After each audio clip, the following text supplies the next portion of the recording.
it didn't remain divine, it was man-made. So Allah used to send another prophet to reform the people, to correct the message. That's why so many prophets were sent. But when we say Muhammad sallallahu alaihi wasallam is the final prophet, and there is no prophet to come, known as Khatme Nabuwa, that means that the duty that the Prophet of Allah was performing, that prophets in the past were performing, that duty has fallen upon our shoulders. And that's why 80 rows of this ummah go into Jannah. That's why. No disrespect to a carpenter, as an example, no disrespect. The Prophet of Allah said, Al-Qasib Habibullah, a person that works with his hands, he is the friend of Allah, no disrespect. But as an example, one carpenter, he works 18 hours a day. He gets paid $100. And there's a president who works 6 hours a day. He gets $100,000. Because the carpenter is working for himself. He may make a stool for one family and collect the money and come back home. But when the president makes a fasla, a decision, everyone is affected by that decision. So the ummah of Muhammad sallallahu alaihi wasallam is like a president. The effort is less, but what they do affects humanity.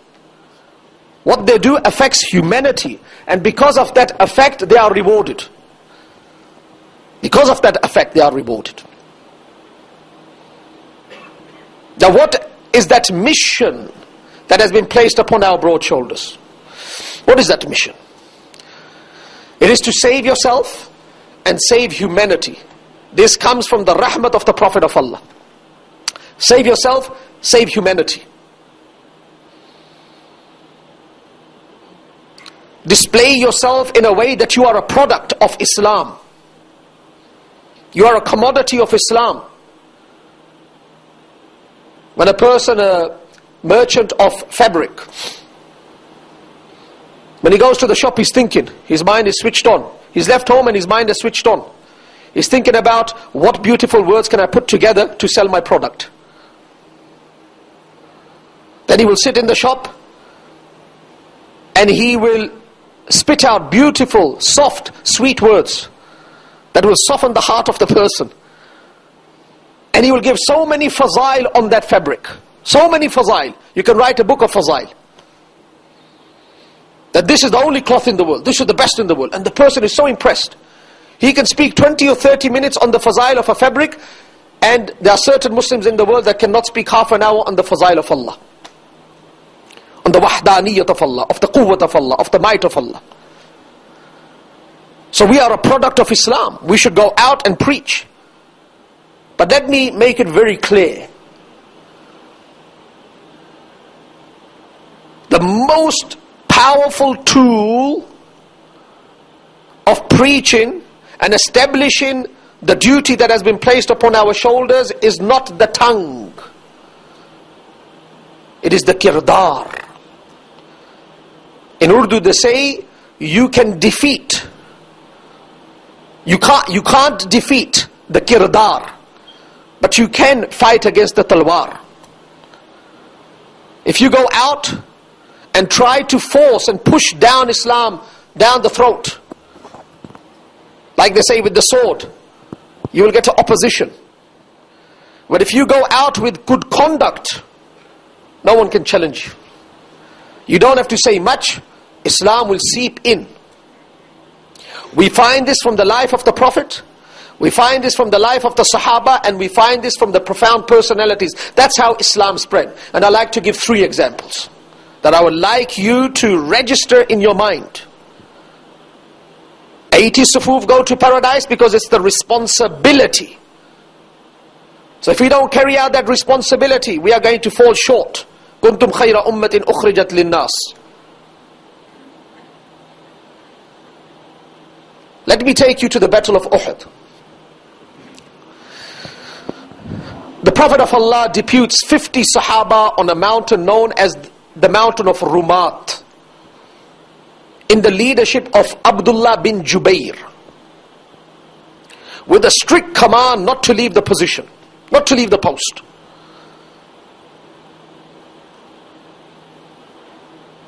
For some reason, 40 of the 50 Sahaba misunderstood the hukm of the Prophet of Allah. Misunderstood it. They left the post before the command of the Prophet. This was disliked by Allah so much that the victory that was in the grasp of the Muslims was taken away and replaced with failure, with a great loss. Hazrat Hamza radiallahu ta'ala an lost his life. Hazrat Mus'ab bin Umair lost his life. The Prophet of Allah lost his tooth. He was struck on the face. He fainted. He bled. What greater blood than the blood of the Prophet of Allah?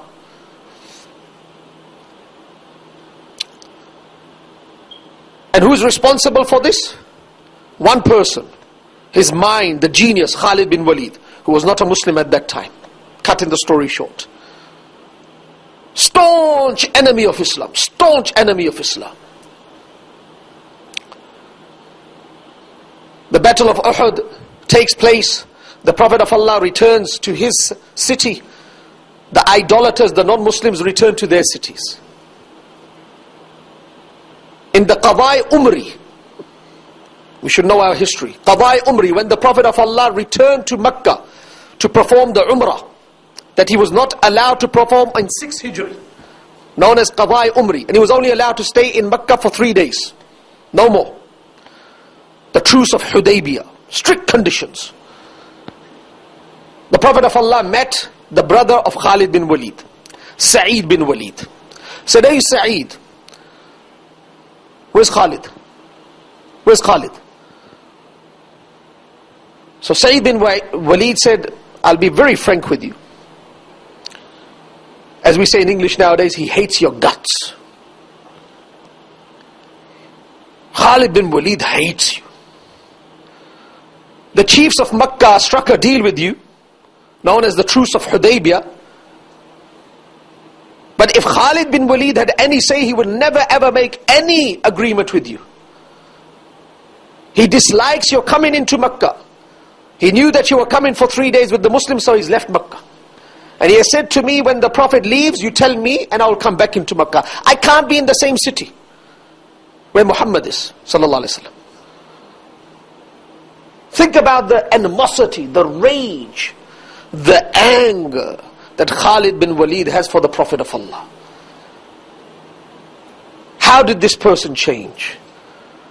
How did he become a part of Hizbullah?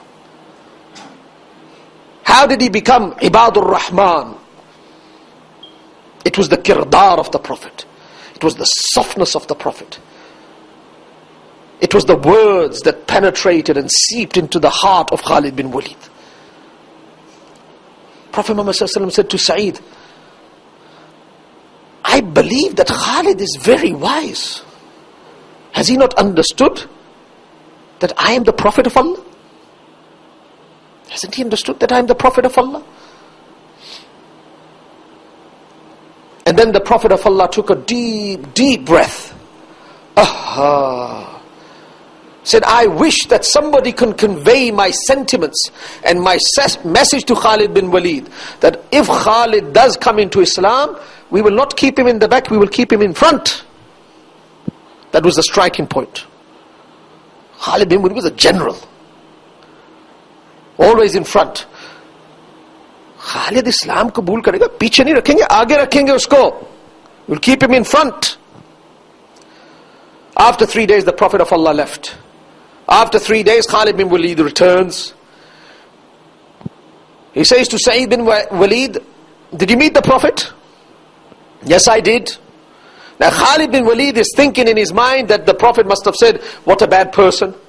Because of Khalid bin Walid, we experienced 70 casualties.